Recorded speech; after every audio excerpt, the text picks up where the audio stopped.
بسم الله الرحمن الرحیم. په فعل مضارع چې کله حرف لن داخل شي یا لم داخل شي نو د هغې د معروف او مجهول دواړه ګردانونه دا بیان شو. اوس په قاعده نمبر 1 کې مصنف رحمه الله دا بیانوي چې حرف لن په فعل مضارع داخل شي نو په لفظ کې څه عمل کوي او په معنا کې څه عمل کوي.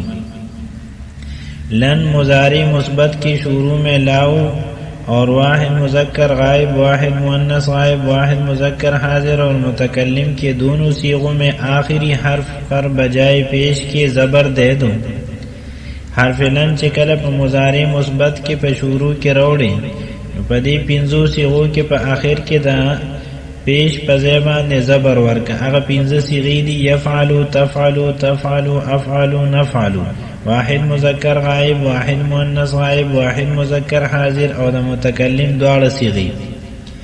اور 7 صیغوں میں سے نون اعرابی گرا دو او 9 صیغې چې دي په هغې کې نون اعرابي دا وغورځوه چې هغه څلور د تثنیې صیغې دي: تثنیه مذکر غائب او حاضر، تثنیه مؤنث غائب او حاضر، او 2 د جمع صیغې دي: جمع مذکر غائب او حاضر او 1 د واحد مؤنث حاضر صیغه ده. اور 2 صیغوں میں جمع مؤنث کی نون کو رہنے دو او په 2 صیغوں کې د جمع مؤنث چې کوم نون دی نو هغه پرېږده په خپل ځای باندې جمع مؤنث غائب او حاضر یفعلنا او تفعلنا. بحث نفی تاکید بلن بن جائے گی نو د دې نه به بحث نفی تاکید بلن جوړ شي، یعنی دا گردان به ته جوړ شي. لن فعل مضارع کو خالص مستقبل کے معنی میں کر دیتا ہے. لن په معنا کې دا عمل کوي چې د مضارع نه د حال معنا وباسي او مضارع په دغه صورت کې په کم باندې چې لن داخل شوی وي خالص د مستقبل په معنا کې وي. او دویم دا چې د مثبت نه منفي جوړي. قاعده نمبر 2 هغه دا ده چې لم کله په فعل مضارع داخل شي نو په لفظ کې څه عمل کوي، په معنا کې څه عمل کوي. لم مضارع مثبت کے شروع میں لاؤ. لم د فعل مضارع مثبت پر شروع کے روڑا اور جن 5 صیغوں کے آخر میں پیش ہے ان سب میں بجائے پیش کے جزم دے دو. او په کومو 5 صیغوں کے آخر کې چې پیش دی نو اغیلا په ځای د پیش باندې جزم ورکا، یعنی سکون پر روڑا اگر حرف علت نہ ہو. که چرته کې دغه آخری حرف علت نوی نو علا لکه لم ینصر، لم یضرب، لم یسمع. 5 صیغې کمی دي: یفعلوا، تفعلوا، تفعلوا، افعلوا، نفعلوا. په دې کې د پیش په ځای باندې جزم روړه. اور اگر حرف علت ہو تو اس کو گرا دو. او که چرته په دې 5 صیغو کې په آخری چې کوم حرف دی دا حرف علت وي نو د لم د داخلېدو نه بعد په دې 5 صیغو کې دغه حرف علت وغورځوه.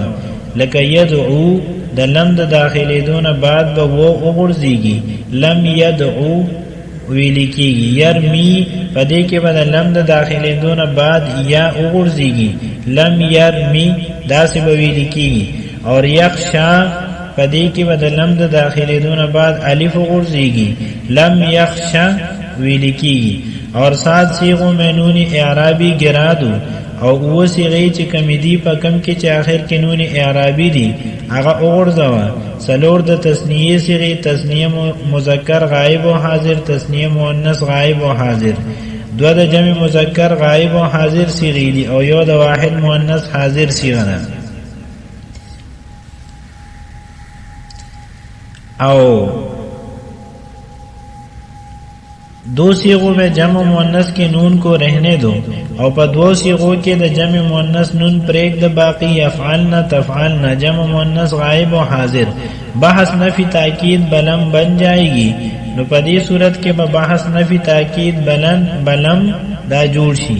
لم فعل مضارع کو ماضی منفی کے معنی میں کر دیتا ہے او لم چې دی نو دا فعل مضارع د ماضی منفی په معنا کې کوي، یعنی په معنا کې 2 قسم عمل کوي. یو د فعل مضارع نه ماضی جوړي لم، او دویم دا چې د مثبت نه منفی جوړي. نظم کې دا دواړه قاعدې بیان کړې دي کہ لن مضارع پر لگائے تو اگر 5 صیغوں میں کرے گا وہ زبر. है यही वो 5 जिन पे ज़म्मा था, अब बजाय ज़म्मा के फतहा हुआ। नून एराबी को देता है गिरा, 7 सीगों में वो बेरोई उरिया। और मुजारे को है देता बेगुमा, खास मुस्तकबल के माना ए जवान। लम मुजारे पर अगर आ जाएगा जज़म देगा 5 सीगों को सदा। है यही वो 5 जो मज़मूम थे, लम के आ जाने से अब साकिन हुई। नून एराबी गिराए 7 जा, नून एराबी गिराए 7 जा, मिस्ल लन की याद रख ये कायदा। और मुजारे को है देता बेखतर, माजी मनफी के माना ए पिसर। हर्फ इल्लत हुए आखिर में अगर लम लगाए जब तो उसको दूर कर। हर्फ इल्लत 3 है ए नेक राय, और है मजमुआ इन तीनों का वाय।